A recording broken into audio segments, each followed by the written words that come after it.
It's not every day that a fax arrives in the office from a place called Riga. And the reaction was, where's that? Well, it's here, the capital of Latvia. And the message was an invitation to the Untamed Fashion Assembly. And with an invite like that, who could refuse?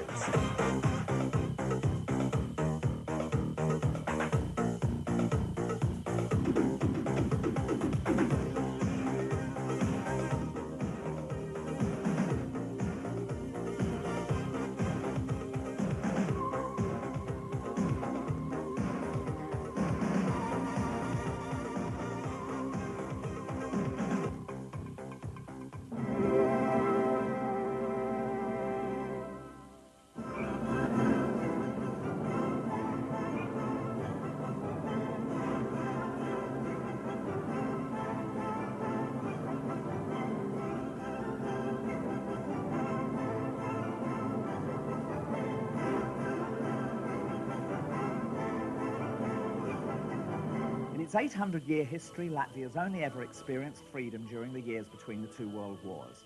In 1940, Stalin annexed the country and many Latvians were deported. Russian nationals were brought in to run the administration and industry, so that today nearly 40% of the population is of Russian origin. But all this did little to dent a strong nationalist movement. And so, on May the 4th, 1990, in tune with neighbouring Lithuania and ignoring Russian pleas for patience, Latvia declared independence, a status not, of course, recognised by Moscow. With a newfound freedom since its declaration of independence on May the 4th, Latvia is beginning to flex its muscles and look to the West for new commercial and cultural partnerships. So, with the doors newly opened, one of the first invitations to the rest of the world is to an extraordinary fashion extravaganza. Helsinki is a hop across the Baltic over there, Stockholm is in that direction, but this is Jurmala, just along the coast from Riga, and this little seaside town has been chosen as the venue for the Untamed Fashion Assembly.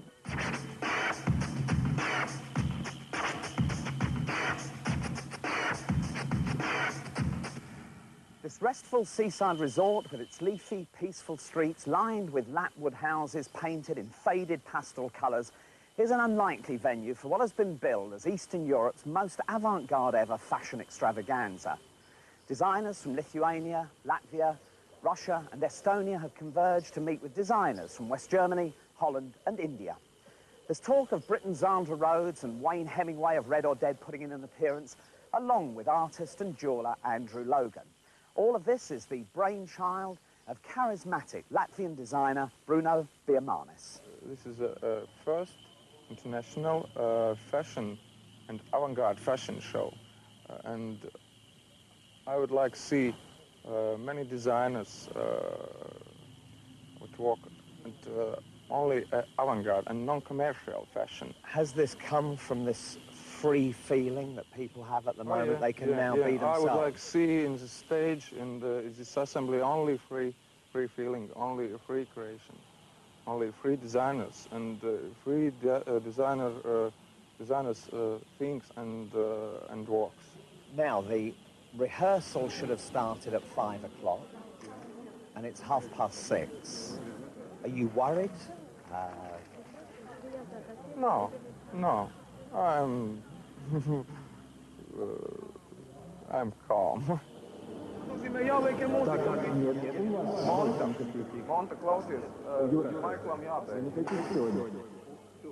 Not all the clothes have arrived, the lighting system isn't working, the sound system's just gone up the Swanee, but other than that, everything's going fine. So let's leave them to it. This somewhat unprepossessing building may look like the headquarters of a secret organisation, but it is in fact Riga's best-known department store, Universal Veikals. You've no idea how long it took me to learn to say that.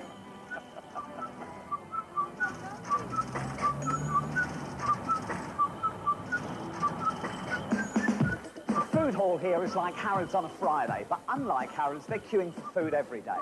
Also up on the 4th floor, unlike Harrods, they're queuing for clothes as well.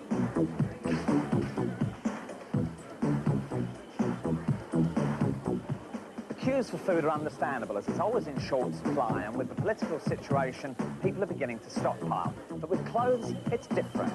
Normally everything on sale is old-fashioned, so as soon as something new comes in, the word spreads like wildfire and a queue forms.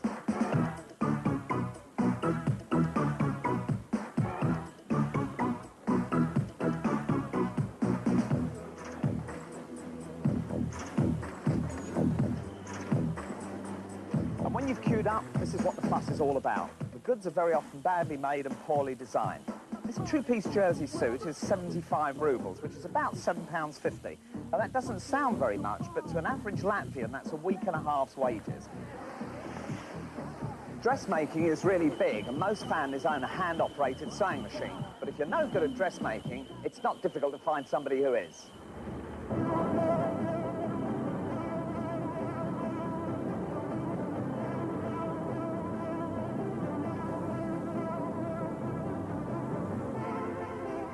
When you've got your length of fabric, you could bring it to a place like this, Rigas Modas in Riga, which is one of 3 leading fashion houses. You might think the service was bad at department stores, but buying clothes here is a bit like a visit to the DHSS. Every Saturday, queues form, but only the first 300 are allowed in to get a ticket to come shopping here the following week.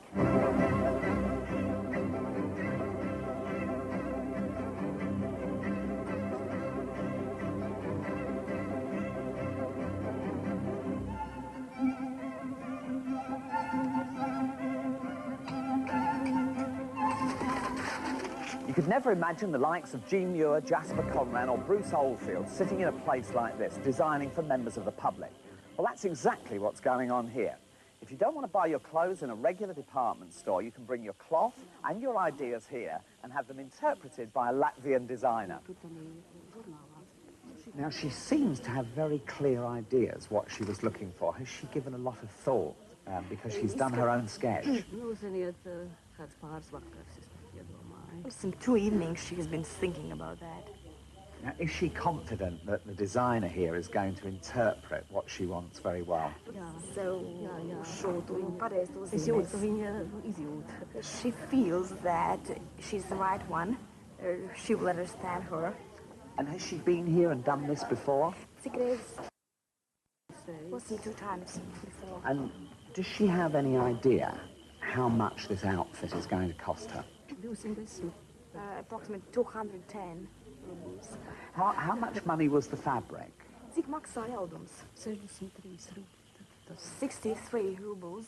So the whole outfit is going to cost about 275 rubles. Yes. That's about a month and a half's wages for a lot of people. Does she feel that she's spoiling herself and pampering herself? No, she she is in pension now, but she still works, and so she receives her pension and her salary or wage. Upstairs, Rigas Modas also manufactures all the garments for the business, made to measure and ready to wear, some of which is exported to other parts of the Soviet Union. By Western standards, the machinery is antiquated and the materials of poor quality, but the skills and standards of workmanship are high. But it's more than just a supplier of rather dated conventional clothes, because there's a special department here whose work will be on show at the Untamed Fashion Assembly. It's called very simply the experimental department. And before working here, the designers have to serve some time downstairs, behind the desks, designing for the public. Dabīgi tas bija grūti, bet tas bija interesanti. Interesanti, jā? Tādas tādas, tur tādas tādas, yeah. It is rather difficult to work there, but it's very interesting. Jūs jau paši because redzējāt, different vai people ne? coming, say big women and some small, and just to have to see how it fits and just try to explain something, and some people have drawn something already before coming here, and she has to tell them that it won't suit you. Was it good training for her being downstairs on that desk? Actually, she thinks that it might have been obligatory for every designer, every young designer, to pass this stage, working with people, with ordinary people. What does she do in this Un department? ko tu dari tagad šeit, šajā daļā?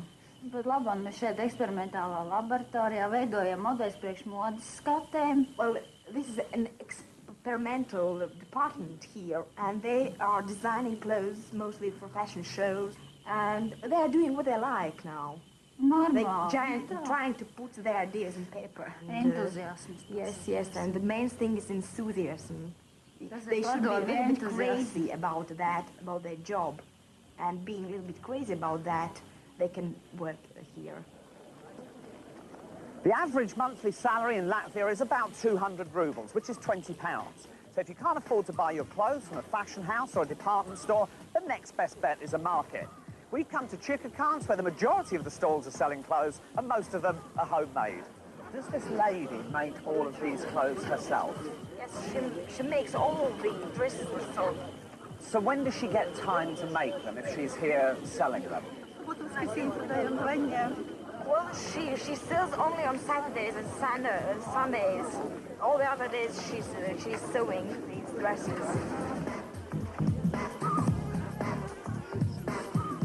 Does she design them herself as well? Yes, she does. She designs herself.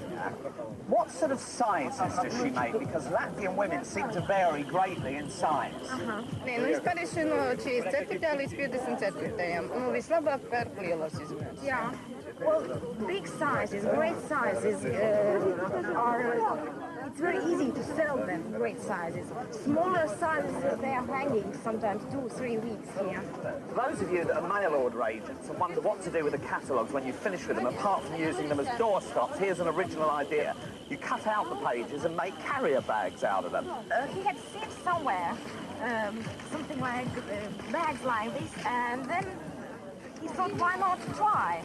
Where does he get the mail order catalogues from? Because this one is French. Vehicle? He buys in the shop.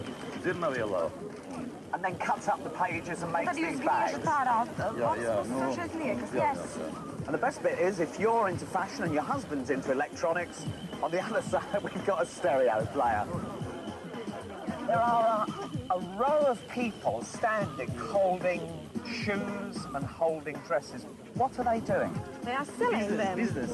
So where did she get this shoe from to sell it? From Italy. It's Italian. And where is the other shoe? Oh, so you've got 2 shoes? Yeah? Well, someone might steal. Somebody might steal the other shoe. She's very good at adjusting them. She knows exactly how to... Let me just see how this is. It's good. Does it... Ask her, does it suit me? Hey? Well, you look like Benny Hill.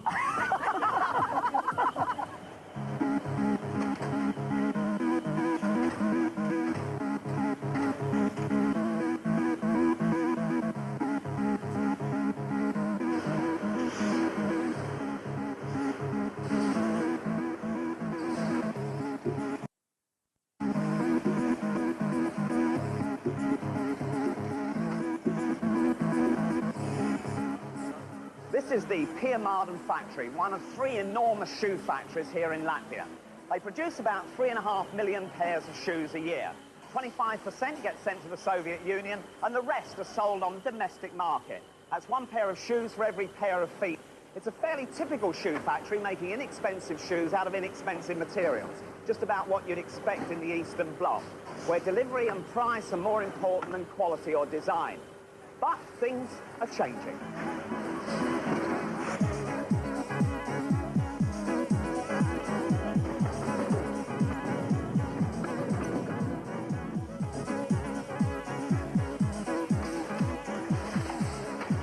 Thanks to perestroika, trade initiatives between East and West are blossoming.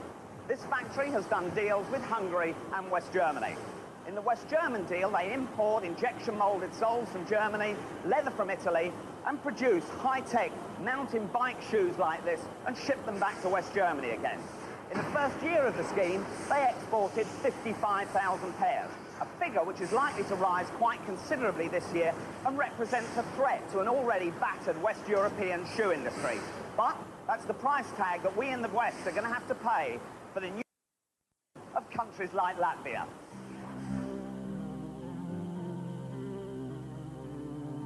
But it's the history of the last 50 years which remains a strong influence on the lives of the older people, and, for many, on the work they do. A vivid example is a man who managed to remain here despite his parents and many of his friends being deported. He's George Bakans, the leading textile weaver whose emotions are expressed through his work. It's like a church service. It got its own atmosphere. you feel that something develops when you are in process of weaving. It's a great satisfaction, inner satisfaction for man. Do you start with a drawing or a painting Yes, first? I draw a lot of small sketches, yes. First of all, in black and white, yes, then with just a pen or brush, and gradually they become color scheme, yes, there are different color schemes, very different, dark and very bright and subdued. What inspiration do you use for the clothing that you produce? One is keeping pace with development of technology and at the same time of deeper sense of human being. The other one is always trying to make something quite different. Both sources are very important for any artist at all. Something naturally developing and something that always makes some fresh approach to the same things. Now, Latvia is in the throes of great change, great political Dramatic change. changes. Yeah. Is this something which, that turmoil that you will feel internally, is that now going to change the direction of your work, do you think? Yeah, yes. My works are nowadays very dramatic for all those who has been tragically lost for our culture. In 1940, 1949, we have practically lost our intelligentsia, our artists and writers. When you are working, do you remember friends that you've lost? Yes. I myself, my wife, we were still very young persons for the first time. We have just hid it for that period of time.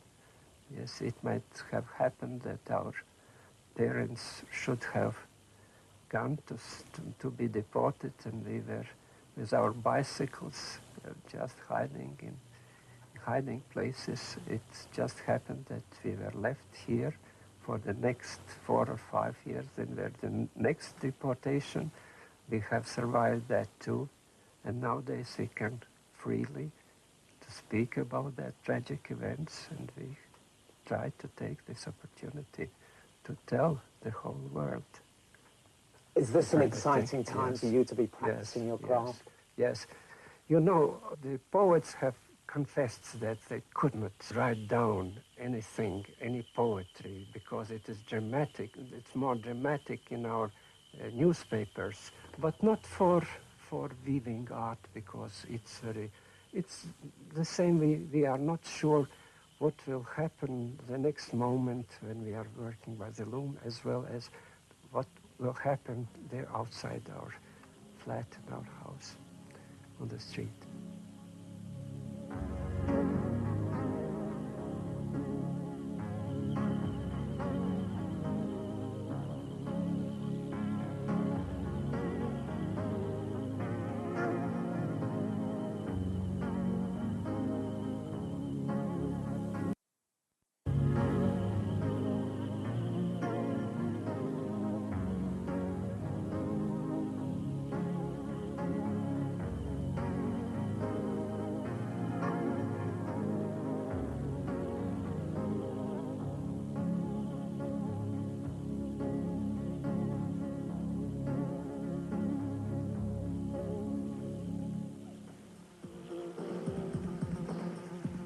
We're now back here at the Palace at Jurmala, and the lights and sound are working. The clothes have arrived, the girls have arrived. Bruno's losing a little bit of his usual cool, but the Untamed scene's about to be happening.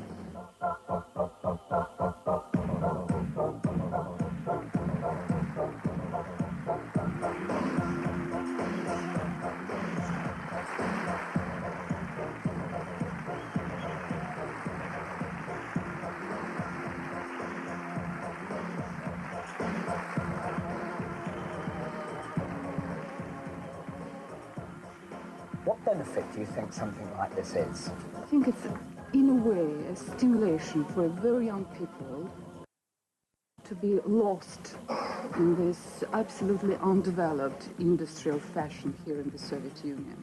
And I think it's, in a way, it's a very good opportunity for them just to be stimulated and to show something, that they're still creative, they're thinking, they're doing something, although they would never see it realized, they would never see their outfits on the streets, it's true.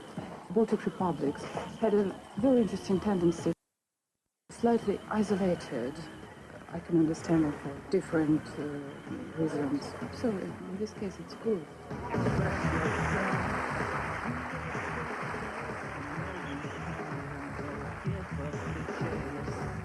So how are this lot moving? Better than they move at the disco.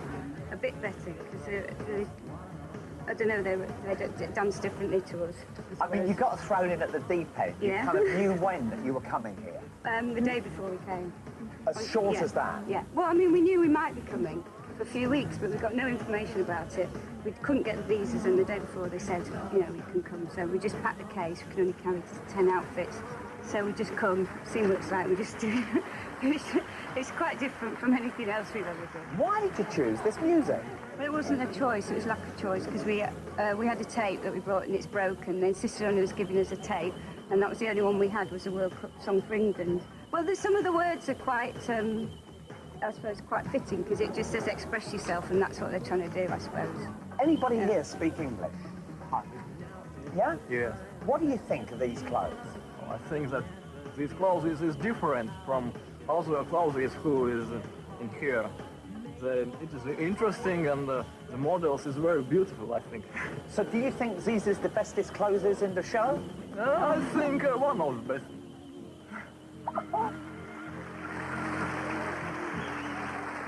A lot of British designers didn't come or didn't turn up. Yeah. Do you think they've lost out by not coming? I think they have, because I think it's really an experience of a lifetime. Perhaps it's not commercial enough for them. It's very interesting to see how this fashion is so uncommercial, and we can't have this experience in the West of putting together all the designers and everybody coexisting together and talking and becoming friends and calling fashion as art. I think it's really what the designers in London need to do. Now, when you come to a show like this, do you actually have a clear idea before you come what you're going to do on each face? Yeah, I'm really bad at being spontaneous. Although I've had to be a bit spontaneous in this occasion, but basically, yes, I do plan out what I do really carefully. Especially for here, because I knew that I wouldn't be able to get any of the things I needed, so I had to know exactly what I was going to do.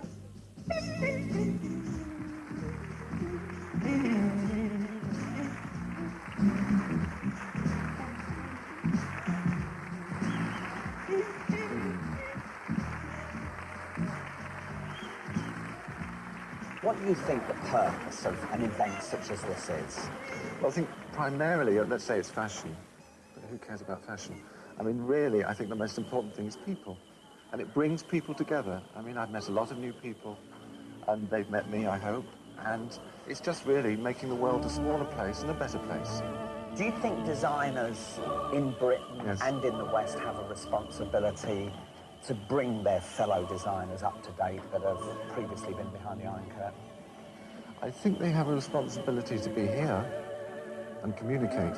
I mean, a lot of them, I know they're very busy, and I know they all run empires or trying to run empires. But I think the most important thing was them to drop things and just come here for a few days, 3 days, and spend time here, however chaotic it is. It is just very important that they do that.